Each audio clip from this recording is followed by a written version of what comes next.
हेमाताई, सर्वांना नमस्कार. सगळ्यात आधी माझा आवाज जरा पोचतो की नाही मला माहिती नाही, पण हा सिनेमा तर तुम्ही सगळ्या, मी काही सांगायला नको सिनेमाबद्दल, तो स्वतःच बोलतो. पण मला खूप असूया वाटते या बाल कलाकारांची. जी हिरोईन आहे या चित्रपटाची ती खऱ्या अर्थाने मायरा आहे, आणि हिरोईन चांगली मिळाली की चित्रपट चांगला होतोच. आणि अर्थात त्याला कलाटणी देणारा दिग्दर्शक, कॅप्टन ऑफ द शिप, हा महत्वाचा असतो.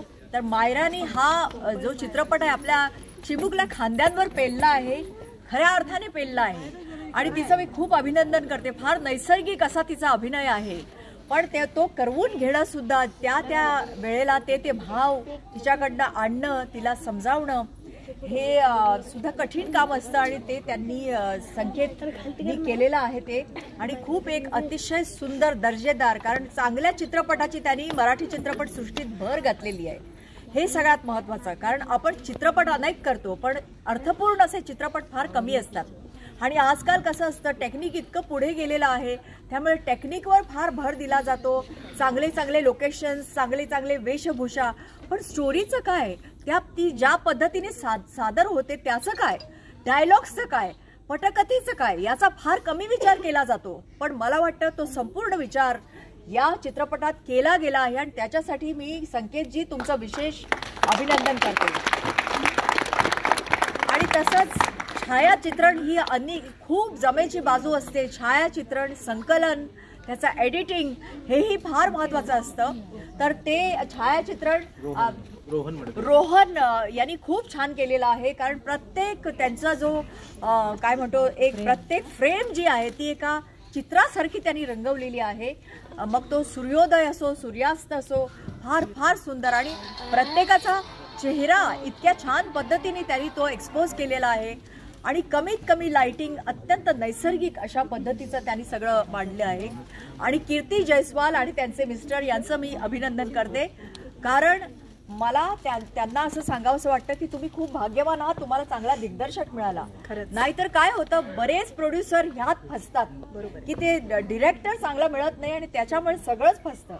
प्रथमेश बद्दल मी काय बोलणार, तो एक चांगला, म्हणजे एक चमकता तारा आहे आपल्या फिल्म इंडस्ट्रीचा, आणि त्याला भविष्यकाल त्याचा उज्ज्वल आहेच, आणि त्याचं छान चाललेलं आहे सगळं. मला वाटतं त्यांची वेळ झाली आहे. आणि सचिन, तुमचंही मी अभिनंदन करते, तुम्ही छान पद्धतीने सगळं केलं आहे. आणि मला वाटतं विशेष तुम्हाला अवॉर्ड दिलं गेलं पाहिजे, विशेष लक्षवेधी असं अवॉर्ड. आणि मला वाटतं सगळी अवॉर्ड्स यावर्षी हा चित्रपट जिंकेल, आणि याच्यासाठी मी आशीर्वाद देते. आणि तसंच मिसेस हेमा राजमाचीकर ही फार मोठी व्यक्ती आहे USA मधली.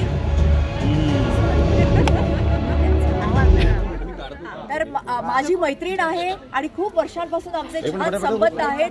तर मिसेस हेमा राजमाचीकर ही दिसते इतकी साधी, पण त्यांचं मोठं, म्हणजे फार मोठं साम्राज्य आहे USA ला, डेट्रॉइटला, आणि USAच्या वेगवेगळ्या राज्यात त्यांचे ऑफिसेस आहेत. त्यामुळे ही इतकी साधी वाटते व्यक्ती, पण एवढं मोठं समाज कार्य करणारी, simple living and high thinking, याचं उत्तम उदाहरण म्हणजे हेमा आहे. कारण तिथूनही त्यानं, कारण काय असतं, पैशाने अनेक श्रीमंत माणसं असतात, तशा या आहेत बिलियॉनेर, पण मनाने ती मोठी असतात का ते मला सांगता येत नाही. पण मी हेमा यांच्याबद्दल सांगेन, त्या मनाने पण मोठ्या आहेत, आणि तेच सगळ्यात महत्त्वाचं आहे. कारण सरस्वती जी आहे तिची कृपा नेहमी राहते, आणि तिची उदंड कृपा हेमावर आहे. त्यामुळे हेमा, हा चित्रपट तुम्ही 7 समुद्रापलीकडे न्यावा असं मला वाटतं. आणि तुम्ही सगळे माउथपीस आहात. माउथ पब्लिसिटी खूप महत्त्वाची असते. शोले हा पिक्चर म्हणे 4 दिवसेपर्यंत फ्लॉप झाला होता, आणि त्यानंतर माउथ पब्लिसिटी नंतर तो वडव्यासारखा पसरला. तसा हा चित्रपट तुम्ही वडव्यासारखा पसरा, असं माझं तुम्हाला कळकळीचं सांगणं आहे. कारण मी एक चित्रपट सृष्टीची एक भाग आहे. संगीता आणि आम्ही प्रयत्न करतो, आम्ही करणारच, पण तुम्ही सगळे माउथपीस आहात. त्यामुळे तुम्हाला सगळ्यांना माझी विनंती आहे, कारण सोशल मीडिया आज फार फोफावलेला आहे, त्याचा वापर करा, एवढीच विनंती. जय हिंद, जय महाराष्ट्र.